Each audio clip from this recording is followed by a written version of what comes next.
Good afternoon. It is Thursday, April 9th, 2020. Didn't record yesterday. Busy writing all day, at least trying to. It's difficult.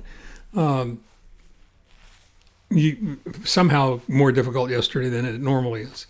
It's Journal 317, T+372, I think.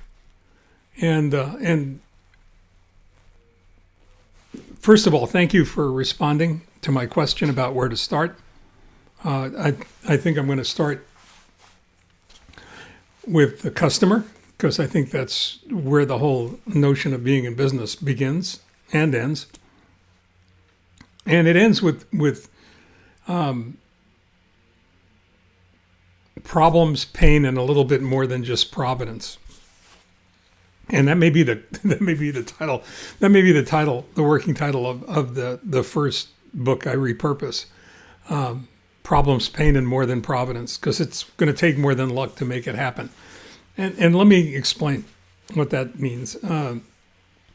Danny Myers, who's probably one of the most famous restaurateurs in America, if you don't know who he is, you probably have eaten at one of his restaurants, especially if you've had a burger at the Shake Shack or any one of the many other restaurants and restaurant chains that he owns, from Blue Smoke, a barbecue joint, to Gramercy Place in New York.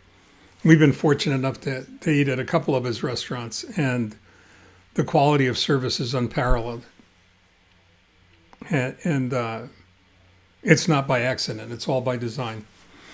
So, in his book, Setting the Table, which I highly recommend to anyone interested in the notion of delivering great service,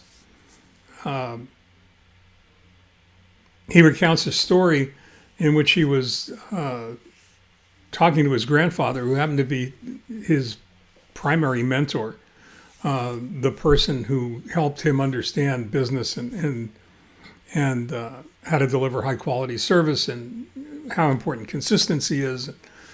And he was whining about all the problems that he was having, and his grandfather wasn't buying into any of the stuff that he was saying, and finally turned around to him and said, Danny, business is problems.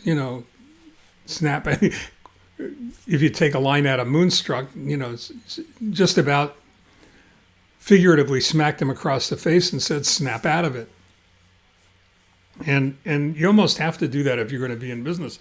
But the thing that you need to recognize about being in business, I think more than anything else, is that business is all about pain, problems, and more than Providence, as I said in the beginning.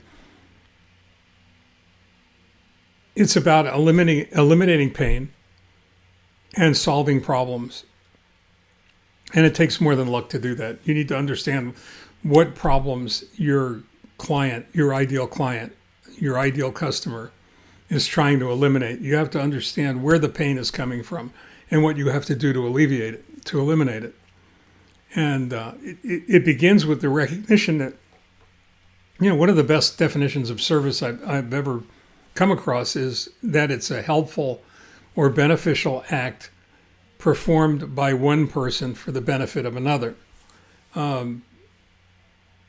And if you read that, if you write it down and then you read it again, you'll recognize that it's a verb. Service is a verb.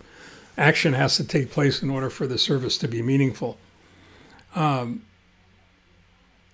the question, once you accept that definition as being workable, as being a great working definition of what service is all about, a helpful or beneficial act performed by you for the benefit of a potential client, you have to ask yourself why. Why are you? What makes it beneficial? What makes it helpful? And what makes it helpful or what makes it beneficial is the notion that we're trying to eliminate problems and pain from our lives, and we do that by employing somebody else to do that for us, to do something that we can't do, to do something that we're unwilling to do something that we're unable to do ourselves. And it goes back to this whole notion of marketing and advertising and service delivery and the fact that I don't need you to do anything for me that I can do for myself. If I have the tools, the time, the technology, and the desire to do it myself.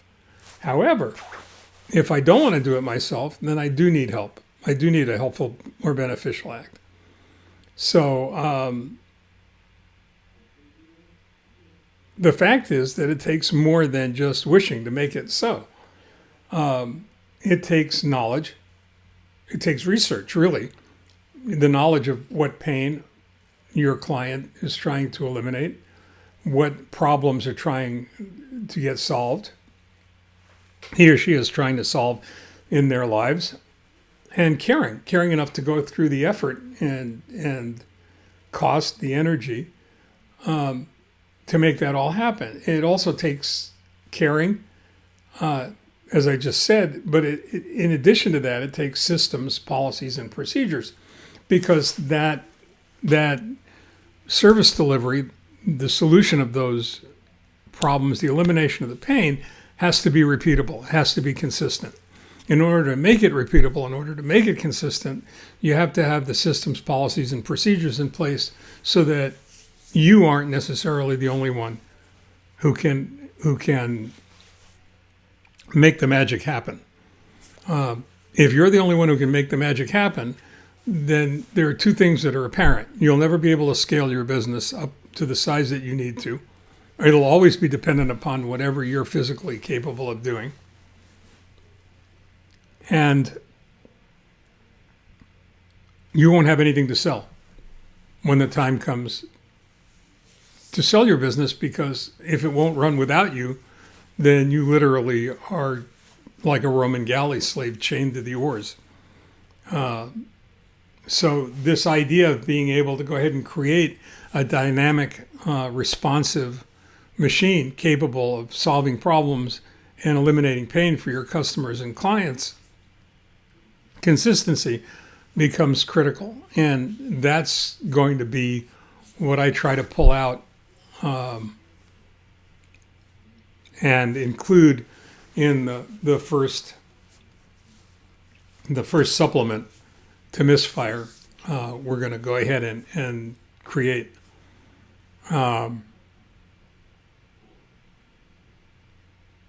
you can tell me whether or not you think I should have one volume for automotive repair shop owners, one volume for contractors, and one for small business owners, or whether I should go ahead and build one book that addresses small business, customer service, customer relationship management in general. So that's your homework. In the meantime, stay well, take care. It's a very rainy day in Southern California, which is really unusual this late in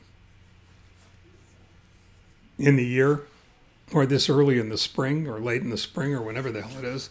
Usually we've had all the rain we're going to have by now, and yet it's snowing in the mountains. It's a cold winter storm, hence the jacket, because I can never get warm anymore anyway. So in the meantime, stay well, take care, and we'll talk to you later on. Bye.